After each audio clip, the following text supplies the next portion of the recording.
Hello po ma'am.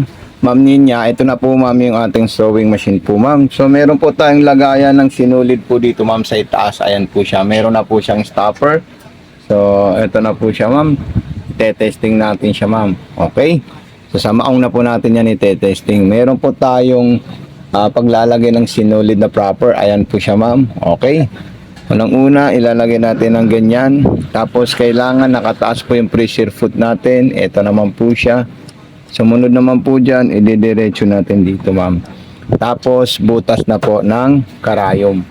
Tapos ma'am, dito naman po sa ilalim, ipapress natin yan. At ito na po siya ma'am, yung ating bobbing. Tapos ilalagay natin yan.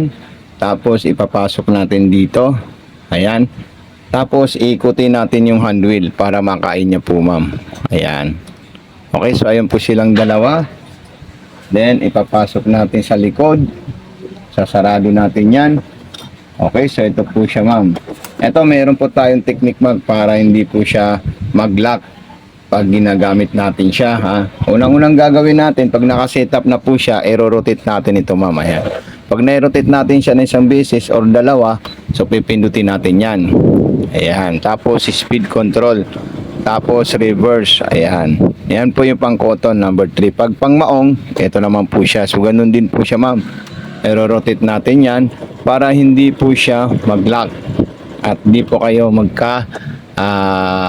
ma-stress pag nag-lock po siya.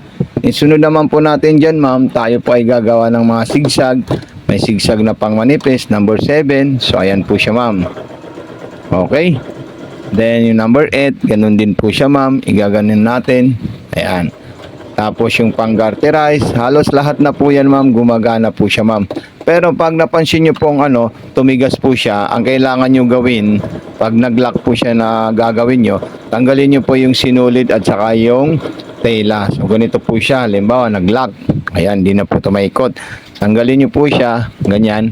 Tapos tingnan nyo po kung may mga nakabara po dun sinulid or may mga alikabok na nakabarado po dun ma'am. So ito na po siya ma'am. Nakikita nyo po yung stitches natin. Tapos yung pang-aging niya, mag-aging po tayo. Punta natin sa number 5. So ilalak natin siya ulit. Ayan. Ganyan lang po siya ma'am. Okay. So ayan, napaka perfect po man ng ating unit po ma'am. May mga minor lang po tayo na hindi natin nalalaman. Pero dapat mag-ano po kayo sa akin. Mag-inform or mag-update po kayo sa akin ma'am. So double zigzag. Ayan. Okay, yung karayom, pag-ikutin natin ito, kailangan nasa itaas po siya. Ayan. Huwag po natin siya nasa lubog kasi mababaloktot po ma'am. Yan yung karayom natin. Ayan, at palagi po siyang lalaktaw pag siya po ay baloktot. So okay, so ito na po siya ma'am.